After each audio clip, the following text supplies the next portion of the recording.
Edition of Smarknado. I'm your host, Eric Druckman. With me, as always, the Danaconda, Dan Sesnit. Dan, how you doing? I am fantastic, my friend. Fantastic. Start a new job tomorrow. Um, Congratulations, man. thank Proud of you. you, thank you, thank you. It's been a while, but I spent my time wisely. But it's gonna be fun. I haven't worked outside of the house in like over 3 years, so it should be interesting. But I think we have bigger things to talk about than my bank account. So Yes. And, considering you haven't been out of the house in 3 years, I certainly hope that Brittany has prepared you, has you well groomed, and, you won't stink up the joint when you come in there because God knows how long it's been. yeah, no, deodorant is important. Mhm. I am a wrestling fan that bathes most of the time. Mm-hmm. Absolutely. We're outliers, with Yeah, this they wrestling happen. community. Yeah. Just kidding, guys. All right. So this is the post WrestleMania edition of Smarknado. We're going to get Sure. right into it. Uh, Granted, we have a lot of ground to cover from this past weekend. So the way that we're going to do it is today we're going to talk about WrestleMania Night 1, Night 2, Raw after Mania. We're going to speculate on what we should expect tonight on very interesting episode of Dynamite, but we'll get to that later. But the next show that we're going to do a second show this week, we're going to cover what happened on Dynamite. Hopefully, it is an eventful one, and Fingers crossed. and some of our favorite matches that we saw indie wise from WrestleMania weekend, whether it be from the For sure. collective or what have you. Yeah, I'm pretty hyped for that, man. Because there was a lot of good wrestling, and I did get a chance to get a good bit in. So I did that should be a fun episode. But Mania, while starting off pretty slow, I would say overall was pretty good. You want to just get into it? Yeah, let's get into it.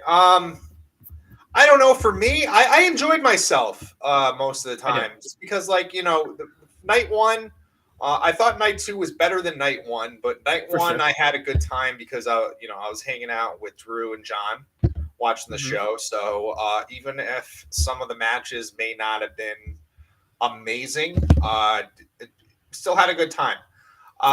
Let's just start Sometimes it it's just off. about the company.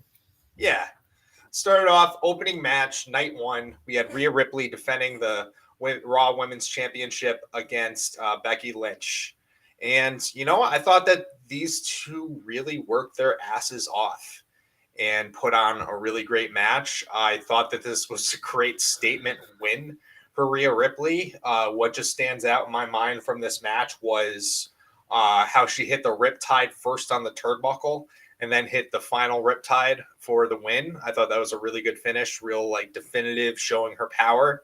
And yeah, I enjoyed it. What did you think, Dan? I thought it was a good As opening. It was the perfect opener. I can't think of a match that would have been better to kick off the show. And I'm Mm-hmm. saying that even considering that there is a wild ladder match that we're going to talk about next.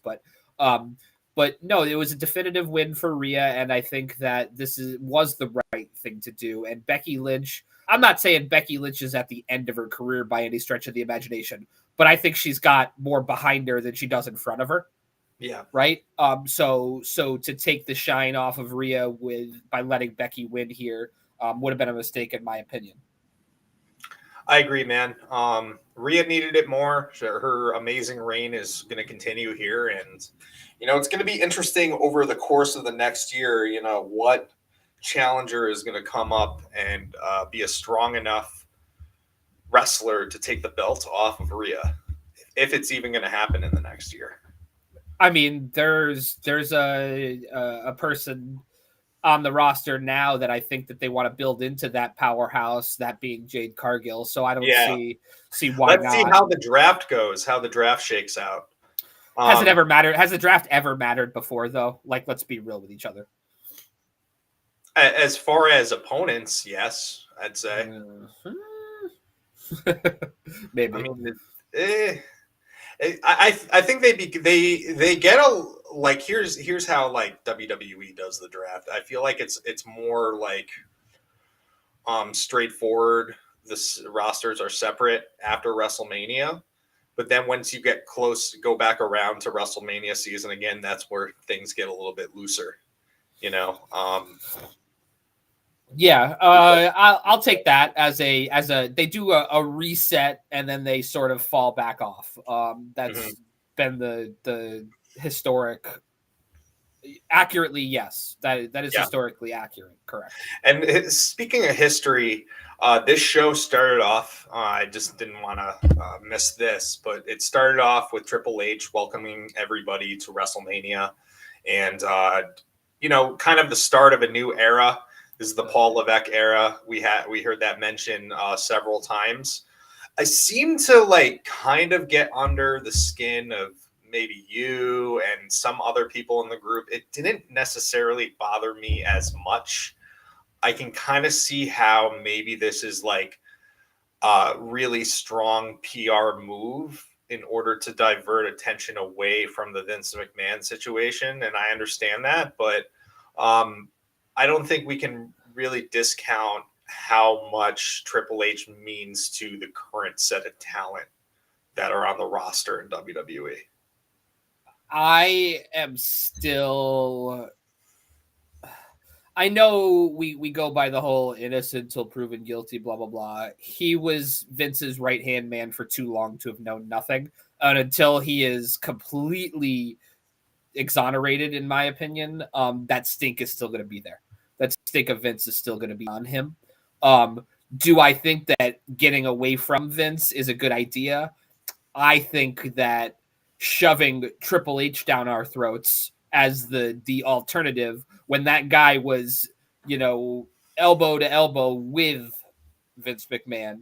It's not, And but like I would say in the last 10 years, they probably butted heads a lot more than you think. I don't think that they were on the same page. They clearly did not have the same vision. Like he yes, it's his father-in-law. He worked with him, but I don't necessarily think over time Triple H liked Vince. I think he respected Vince, but I don't think he was okay, then willing. have I him. don't think he was willingly doing Vince's bidding. I think he was Then he needs. begrudgingly doing Vince's bidding. Then he needs to make a statement. Yeah, And the I agree. statement isn't, oh, we're in the new Triple H era. The statement is, I didn't know what was going on, and that needs to be proven. And I don't want to rehash this. I don't want to talk about that negativity when we're coming off of what was a really good WrestleMania. Yeah. But the truth be told, like, Triple H is a guy that is still does have the stink of Vince on him, no matter how many times you say it's a new era. Until it's proven otherwise that he knew nothing in any way, shape, form, or fashion. And I still don't believe that he knew nothing. We'll see how it plays out, man. That's the cynicism yeah, in me. But let's talk about the talent in the ring. Yeah. 6-pack ladder match for the undisputed WWE Tag Team Championships, meaning that the Raw and SmackDown titles, respectively, were hanging above the ring. I liked that idea. I like the idea of splitting up these tag team championships. Honestly, you don't? No. I don't mind the idea of having two separate sets, but I was very gung ho about or behind the idea of one set of titles, right? One unified set of titles. This was their chance to make it one division across two shows. I don't necessarily think they have the strength in the tag division for two separate sets. I mean, we'll see how it happens with the draft, and maybe I think in this Triple H era, there's a much better chance that there's going to be a renewed focus on the tag team division than there was previously. So okay. I think we can keep it, at least in my perspective, I'm going to keep an open mind about it. I've been hearing that for a little while, and Awesome Truth and A-Town Down Under are the champs after WrestleMania. Mm-hmm. So to me, that doesn't bode well for the rejuvenation of the tag team division. I think Awesome Truth was the right move, especially giving R-Truth his moment at WrestleMania. I feel like that was long overdue. But is that the way you rebuild your tag division, with a flash in the pan tag team from 10 plus years ago? I don't mind it. I mean, they still work together well, and they are entertaining. Would you call them a proper tag team? Not really. No. Okay. Well, I would rather rebuild the division with a proper tag team in a unified tag team championship position. That's just my own Did I pop big for R-Truth? Absolutely. 100%. Big time. Mm-hmm. I was so happy that he got that win.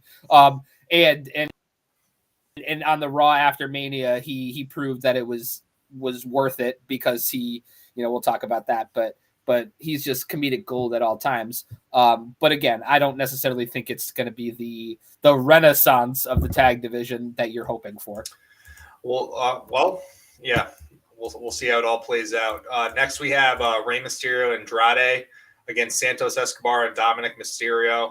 Kind of a palate cleanser match after the.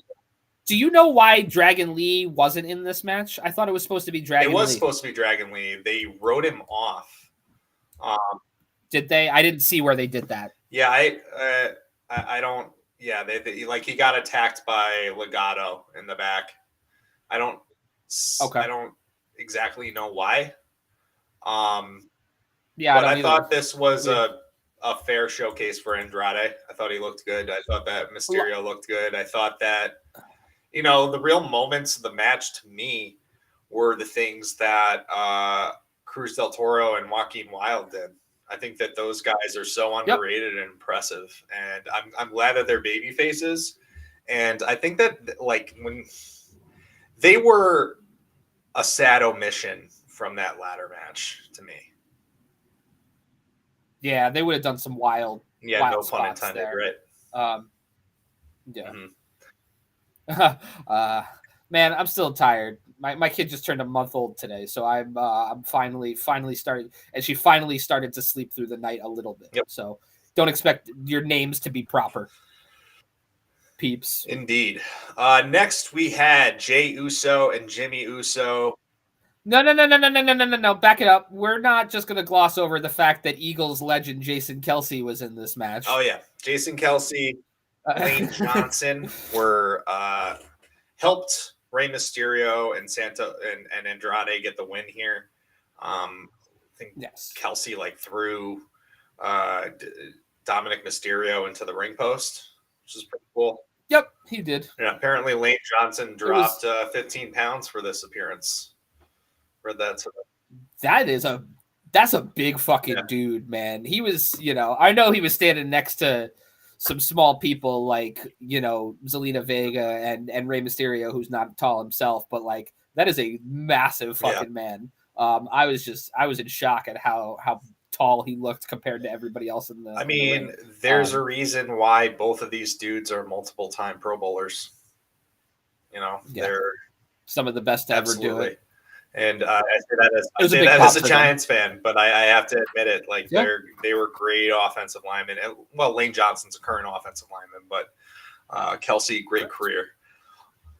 And next we had, like I said, Jey Uso and Jimmy Uso. I gotta say, I feel like this was kind of the dud of the night. Not necessarily I thought that they worked a fine match, but I just felt like there was something missing for this blood feud that we have here, brother. This match was dead on arrival as soon as Lil Wayne basically gave up on his rap, and it just fizzled after that. It was an unfortunate thing. Nothing, bro. Can I just say this? Nothing annoys me more than him having the moniker of best rapper of all time. That is a fucking no true hip hop fan has ever actually said that with a straight face. We'll move on past that. That was just something that they did for the sake of the crowd and whatnot. But no, come on. But seriously, this Jay and Jimmy match, it was not Lil good. Wayne from Philadelphia? No, he's okay. So why didn't they get Meek Mill to bring Jey Uso down? I don't know. It's I don't know. It's stupid. I don't know. Made no sense. But this match was just not good from top to bottom. And I hate to say that, but it's just it wasn't. And it was a lot of spamming super kicks, which is just kind of talk about pot calling the kettle black with I mean, nobody is surprised by that. That has been one of their things for years. It's just the typically WWE fans refuse to acknowledge it. they or think it's cool when their guys do it. But that's just a whole other hypocrisy that I'm not going to get into. No, I was disappointed because I wanted it to be better.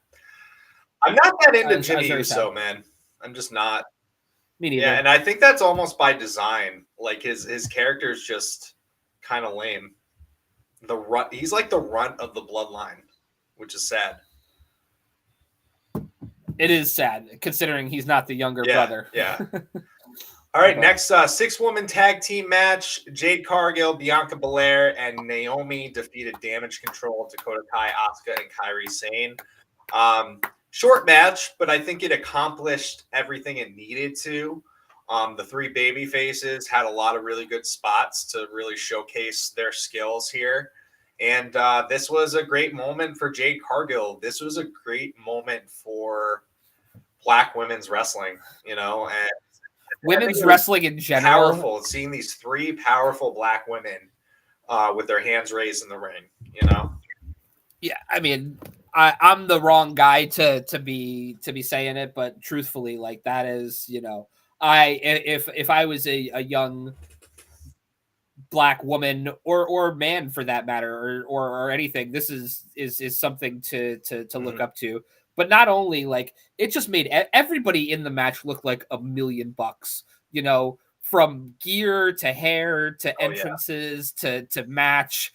Now, do I think Jade Cargill is a finished product in the ring now more than she would have been 6 months ago? No, I don't.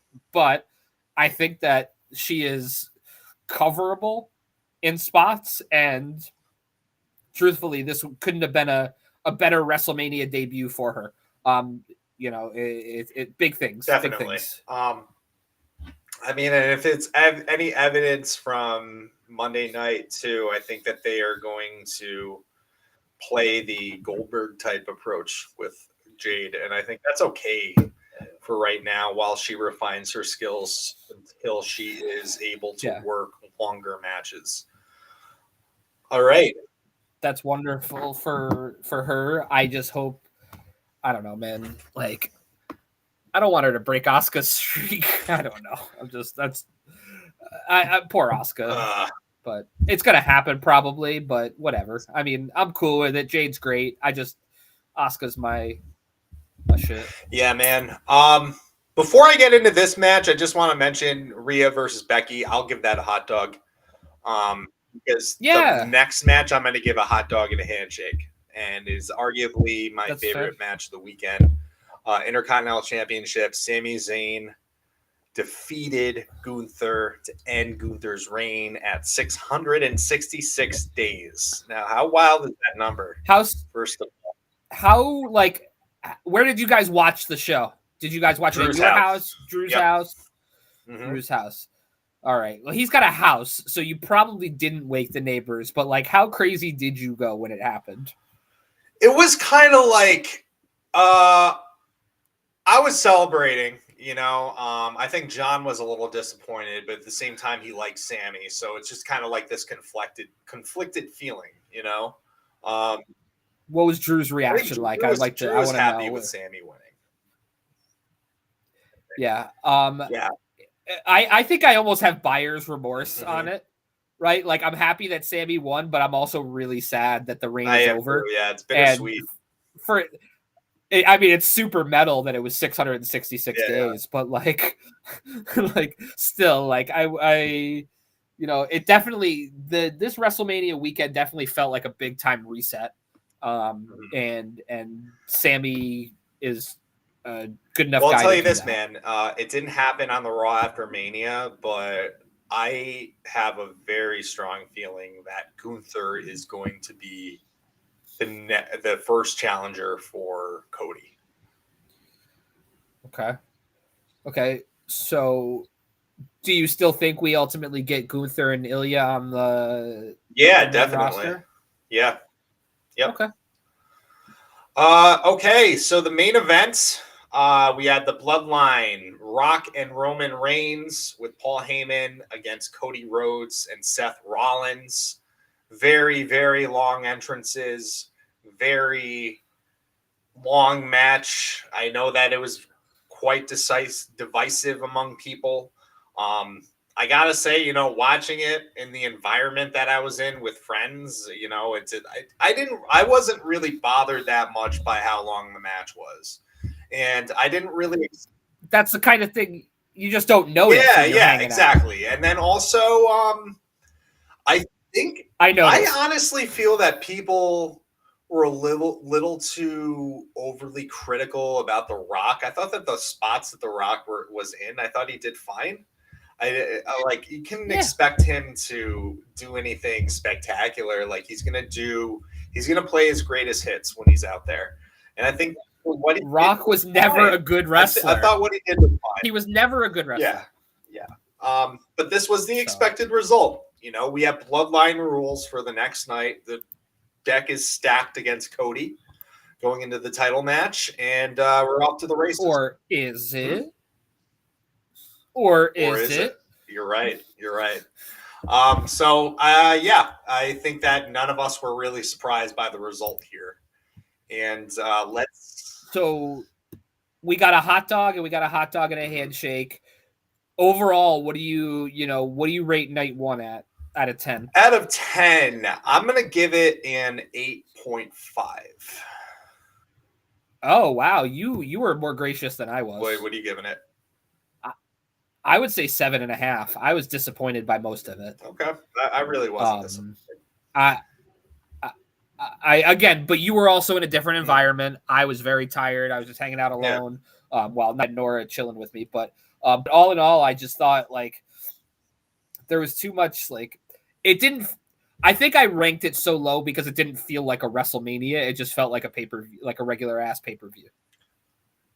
Okay, I hear you there. I mean, for me, a good pay-per-view. Jimmy versus Jay. If I'm being honest. Yeah, but like, was the Andrade Ray match not a SmackDown match if ever there was one? You know what I mean? Like, I think that I don't know that I loved. But like, at the same time, I liked seeing them on the card. Yeah, but doesn't mean that everybody needs to be on the card, right? It wasn't a match that evoked a lot for me personally, So to me, when you have that few matches on the card and it's WrestleMania, you want everything to feel bigger. It didn't feel that way to me. It just felt like I don't know. It would annoy me more if they only had a one-night WrestleMania still, and we were succumbed to that marathon that we used to have. I just find it like, if you want to have a filler match and a 2-night show, and the matches are like 7 matches each for a 2-night show, I think that's like, it's palatable. I can handle it. It was 7 and 6. It's not. I don't know. It's just something about the whole night. And maybe it's me being a Debbie Downer because I really liked night 2 a lot, right? Like a lot more than I liked night 1. But let's get into it. I'm not gonna Debbie Downer. Maybe I would kick it up to 8 just to be fair about it.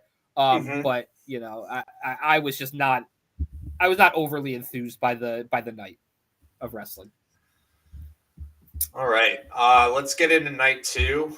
Hot opener here: Drew McIntyre versus Rollins for the World Heavyweight Championship. This was 100 miles an hour from the very start, and just kind of kept up that pace the whole time. We saw maybe 4 claymores from Drew McIntyre in this match. Oh. He Claymore spammed everybody on that. Match. He did. CM Punk was on commentary. All right, people may call me a hater, but I really don't think he added anything.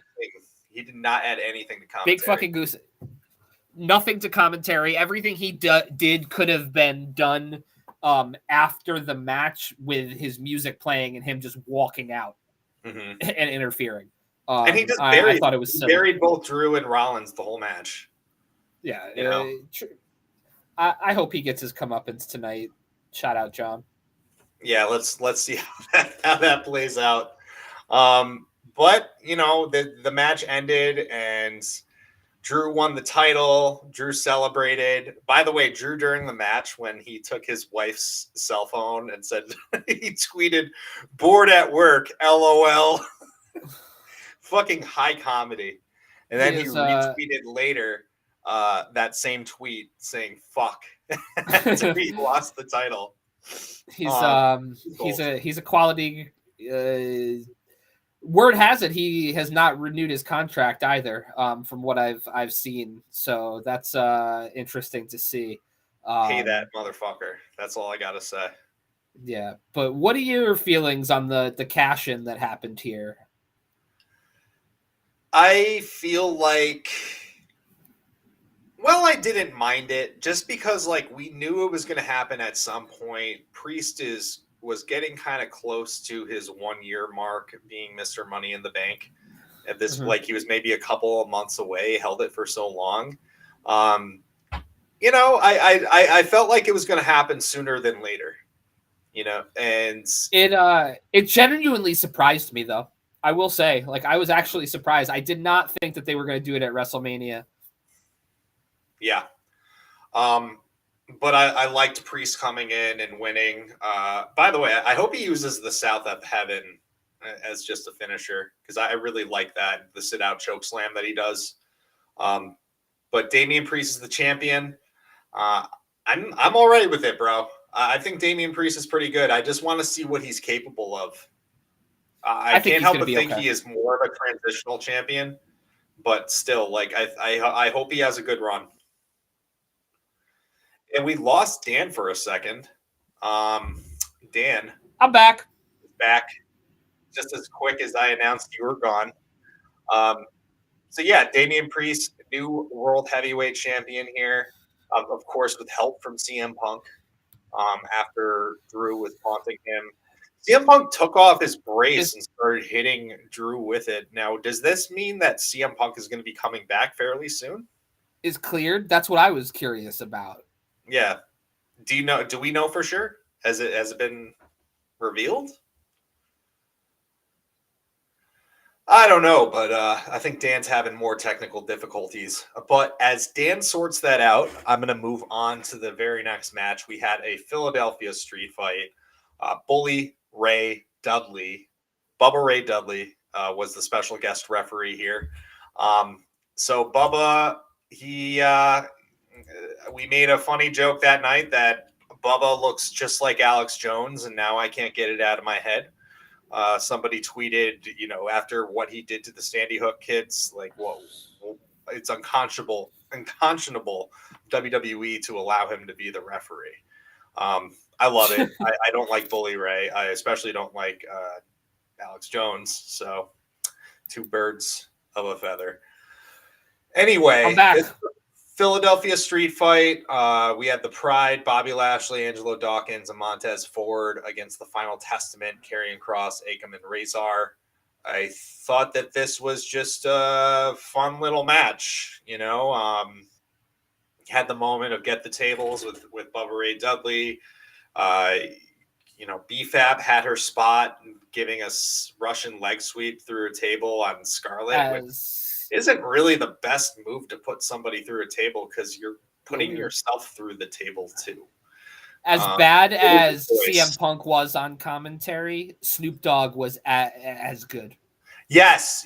I forgot to mention that Snoop Dogg was on commentary here. I'm gonna be honest. I think Snoop Dogg went into this match not knowing shit, but he still was entertaining as fuck. He was very entertaining. He was calling the act. He was a play-by-play guy. He wasn't a color guy. And he was high as shit, and it was amazing. Yeah, it was and it was amazing because all Pat McAfee did the whole entire time was just make references to weed. It was great. And I hate Pat McAfee. Fuck that guy, but seriously. It was a lot of fun. And fun moment here for the fans in Philly. Little ECW nods. Good stuff overall. Fuck Bubba Ray, though. For real. Yeah, fuck Bubba Ray. I would have rather had, I don't know. Sabu. Rob Van Dam be the special guest referee. Well, isn't he on the outs with them because he keeps doing AEW dates? I never heard anything about that, but I wouldn't be surprised. I think that that's the case, to be honest with you. All right, next we had grudge match, LA Knight defeating AJ Styles. Bro, you know, I heard going into this match, a lot of people were down on it. I don't really see a reason why. I think that they've had a pretty intense feud with each other, and I think that both of these guys absolutely worked their asses off. And I feel like that this was a very underrated match of both nights of WrestleMania. Super secondary match, and under the radar one for sure. But it was two solid pros doing what solid pros do, and I liked the match. I did too. I know both of us had this expectation that maybe we're going to get a Tama Tonga debut here. Let's see what happens on SmackDown, because I think it's going to happen sooner than later. But a good moment for LA Knight. I mean, when you look at the past year for LA Knight, who deserves a WrestleMania moment more? He has been one of the MVPs of the last year. He got over on his own, and deserved it. Absolutely. All right, next we had Logan Paul defending the WWE United States Championship, defeating Kevin Owens and Randy Orton by pinfall. A lot of hijinks here. I was introduced for the first time to a young man named I Show Speed, which I think a lot of people in our demo probably learned about him for the first time in this match. That's not a real person. Streamers aren't real people. That's not a real person. I don't. Yo, I watch. All I know is I watched him get Sparta kicked. Yes. Randy Orton, I thought, was the MVP of this match just because of how fucking funny he was with this guy. First of all, he Sparta kicks him. And I don't know if you saw on Instagram, but like Randy posted a side by side of Rick James getting Sparta kicked by Charlie Murphy. I have not seen that, but now I'm sad that I haven't. Yeah, it's so funny. And then the RKO through the table and barking at him beforehand. It was just fucking hilarious, man. I haven't been that entertained by Randy Orton since he beat the Bollywood boys within an inch of their lives. To be completely honest with you, it was really good. They all worked really hard here, though. I mean, you can't take anything away from Logan Paul. But they're continuing this, his game plan all the time of always having the brass knuckles, and I think that's good just for the fact that like it is kind of hard to believe Logan Paul beating either Kevin Owens or Randy Orton clean. So he does need to have the brass knuckles in order to get the win here, but that's what happened. I think we were, with it being a triple threat match, I think we were kind of both expecting that it would end up being, Logan Paul retaining. Yes. All right, next, WWE Women's Championship, Bayley finally won the WWE Women's Championship from her former friend Io Sky. Right from the beginning, I thought that Bayley's entrance was pretty cool. I wasn't really expecting it. It was kind of Dalton Castle-esque in a way. In that she had like Egyptians. Is she Egyptian? I don't think so. Oh, okay. Well, I don't know. I gotta tell you, like the vibes I got from her with her attire and stuff, she looked like a Joshi wrestling legend, and the way that I'm seeing Bayley right now and like her current form and, her presentation, I think we're kind of seeing Bayley in like her final form. And I think that it would benefit her. I think what I'm saying is they should present her as like the women's division ace, like Okada, and just be able to, no matter who she faces, gets the better of them, knows a little bit more. And I think that'd be so true to who she is in real life, and that she is a very smart wrestler. I thought that in this match, what really sold me on Bayley is just how well that she sold her knee the whole time. Like I thought that like she was legitimately injured for a bit, but she just did such a good fucking job of eliciting sympathy from the fans and the emotion. And I thought Bayley just knocked it out of the fucking park. Not to say that Io Sky didn't, but Bayley came out looking like an absolute bona fide superstar here, won the championship, and I cannot wait to see what her next year looks like. Yeah, it's going to be big time. Another part of handshake. Hot dog and a handshake. Another part of that title reset that I had mentioned earlier that I'm a big fan of. So yeah, Yeah. her as an ace makes sense. And to his credit, Triple H, if anybody is going to do that, would be the one to do it because he does. I think he knows Japanese, wrestling well enough and has enough of a respect for it. So hopefully that plays itself out. Yeah, absolutely. It just warmed my heart to see Bailey get that moment, especially, me being somebody that has seen her right from the very beginning in NXT to where she is now, to how the peaks and valleys of her career, to where she has finally reached this destination. It's a beautiful thing, and it's rewarding as a wrestling fan seeing that happen. Huge part of my resurgent wrestling fandom, truthfully. You know what I mean? So absolutely. All right, and finally, we had Bloodline rules for the undisputed WWE Universal Championship. Cody Rhodes finally finishing the story against Roman Reigns, and this wasn't without a lot of drama and cameo appearances. As we had predicted, this was WWE's version of Avengers Endgame. When a different member of the Bloodline would come out, you had John Cena coming to the aid of Cody Rhodes, and then finally, you had Seth Rollins coming down. And I think that the story of Seth Rollins saying from the very beginning, Cody, I'll be your shield. I think it went over a lot of our heads because we didn't really think too much into it. But Seth came out with the Shield attire. They played into the fact that Roman was still a little bit more, caught up in that emotion of when the Shield broke up and Seth Rollins turned on them. That was never going to go away. Yeah, that he wanted to attack Seth with the chair rather than Cody first. And that's what ultimately cost him. And again, and of course, we got the appearance from The Undertaker coming out there and taking out The Rock. I thought that was a good moment. Of course, I was expecting it would be Stone Cold Steve Austin. I think a lot of people were expecting to be Stone Cold Steve Austin. But, they were in and out. I mean, Undertaker has always been a gatekeeper for WWE, so it makes a little bit of sense. Stone Cold would have been the bigger pop and what everybody wanted a little bit more. But yeah, it was great. Yeah, I popped for Undertaker at that point. I will say, go out of your way to find the video of him running out of the arena after that, because it looks like he just shit his pants full of doo-doo. So I would definitely take a look at that when you get the chance, because it definitely makes me laugh.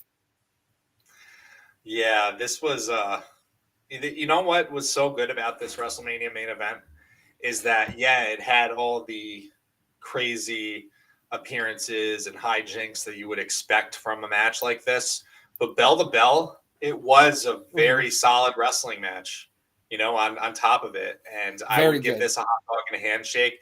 This was the best of both worlds, man. This is the best of, this was work rate plus sports entertainment, and you combine them together and you made something really special. And they knocked it out of the park. I definitely have a hard time saying work rate when it involves Roman Reigns. I do, and that's not a shot at him. As far as him, he's a consummate sports entertainer. But he can work when he wants to, though. He doesn't, really though. Can. But he doesn't need to. Match. He did in this match, though. Yeah, he did, and then he did. There were elements of him, working a Cody type match, and then there were elements of him working a Roman Reigns match. Yeah, and I thought that it flowed really well together. They have wicked chemistry, and it played out to be one of the better main events in many, many years. Absolutely. So WrestleMania Night 2, Dan, what would you rate it? 9. I'm gonna go 10 out of 10. Okay. I thought 9 was being generous, but okay. Yep. I'm going to go 10 out of 10. I think that This was one of the strongest WrestleManias I ever saw. Honestly. Okay. I would I say don't know. overall, A lot of people are saying it's the best WrestleMania of all time. I don't know about that. I'd really have to think about it. But it was, I would say it was the best WrestleMania certainly since 30 with Daniel Bryan. definitely the best WrestleMania since Vince left. Oh, well, yeah. Well, it's the first WrestleMania since Vince left.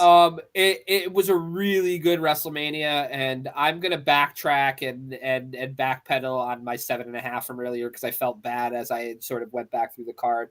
I would probably go as high as an 8 on that, and probably stick with my 9. I'd give it an 8.75 total for 2 nights. Yeah, I think mine averages out to around 9, but whatever. I thought it was a really great WrestleMania overall. Let's just touch on Raw, some of the main things that happened here. Sure. So, first of all, of course, it's commercial free the first hour. I think we kind of had the expectation that there would be a lot of talking to begin with, and that's what we got. But there was that's 5 okay. minutes of wrestling, but yes. Right. So, Triple H came out, start of his era. He welcomed out Cody Rhodes, and Cody Rhodes came out. Huge pop. Basically said all the things that you expected him to say about just him finally finishing his story and everything.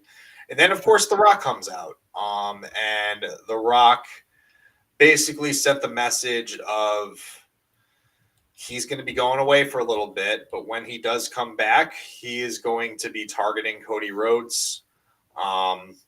Talked about his family for a bit, talked about his influence of Dusty Rhodes on his career, basically saying that him and Dusty Rhodes and Rocky Johnson, they were great friends, but he doesn't really give a damn about what his dad would think about what he's doing right now, which is kind of plays into real life because it's been highly publicized that The Rock had a fairly rocky relationship, no pun intended, with his father, Rocky Johnson, towards the end there.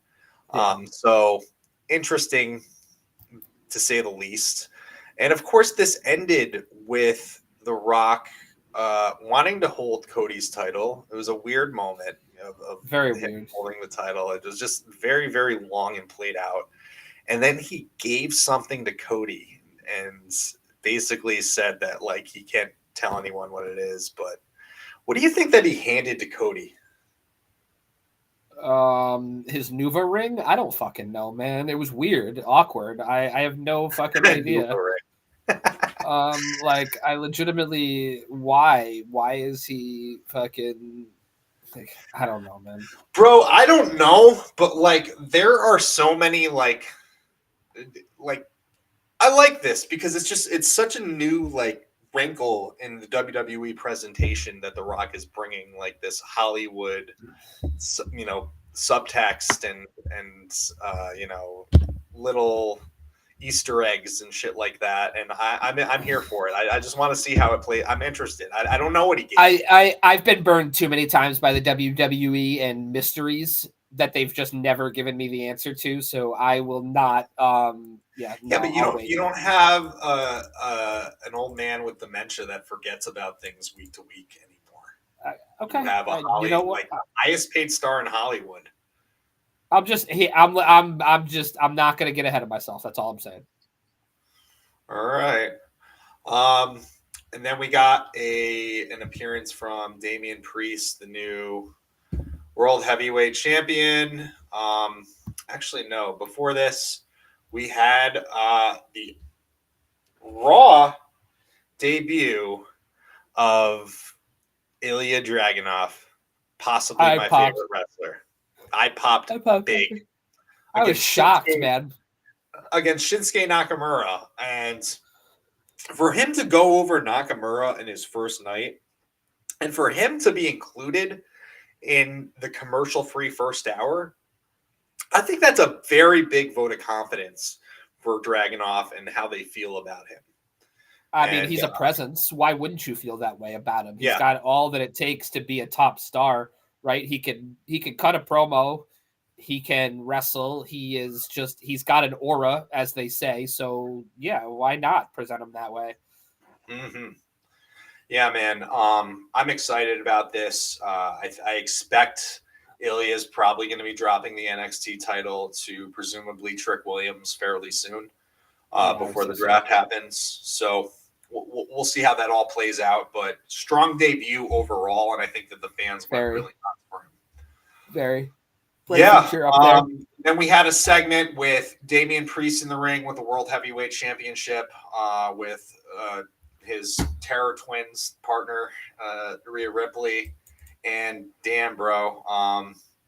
I thought that just the presentation of Priest with the red suit in the World Heavyweight Championship, he looked believable, man. I digged it. I agree. I Yeah. agree. He is a.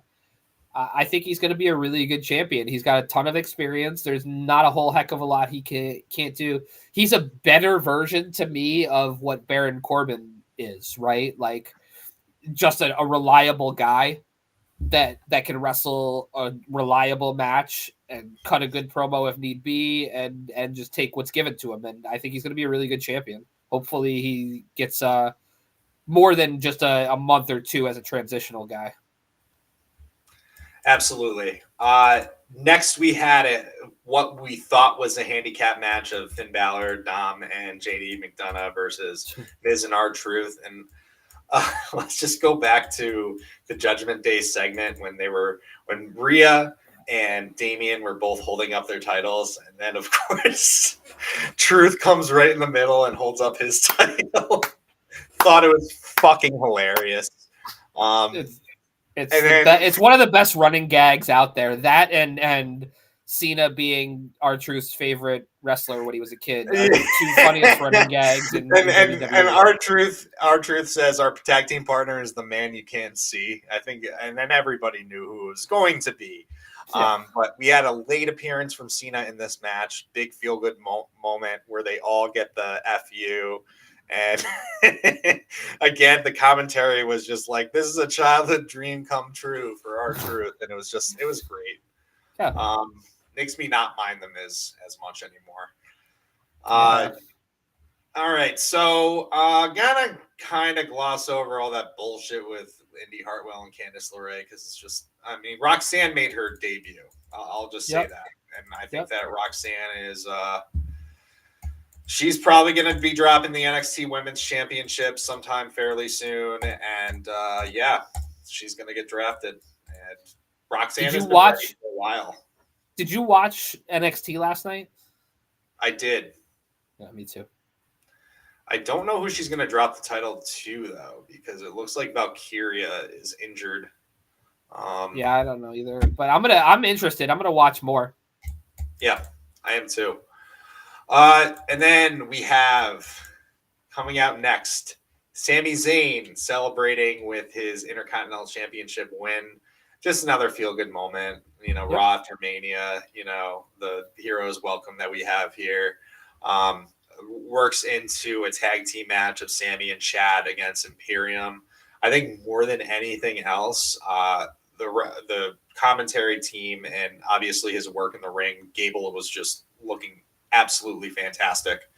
And we're going to be getting Sami Zayn versus Chad Gable for the Intercontinental title. Will it lead to a Chad heel turn? I think it might. It should. Yeah. And then a little thread that was going on through the night. Chelsea Green was really upset that she was off of WrestleMania, so she got her big moment in the ring here. And she got it against Jade Cargill. And this was our traditional Jade Cargill squash. She looked great. Big moment here. What can I say?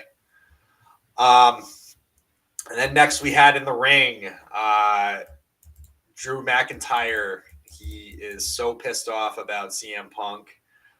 He is going to kill CM Punk, and I am ready for it. Fingers crossed. Yeah, is what it is. So, main event, number one contenders match. We got Drew against Jey Uso, against Bronson Reed, against Ricochet here. Really great, well-worked match between all those guys. I think Bronson is just an unsung hero again of every single Monday night. He just busts his ass. I honestly I missed this match. I fell asleep. Okay, I'll all right. with you. Well, I mean, moral of the story here: CM Punk interfered, cost Drew this match. Jey Uso is the one that's going to be challenging Damian Priest first. Cool. That'll be a good match. Yeah, absolutely. So that was the Raw after Mania. Overall, I thought it was.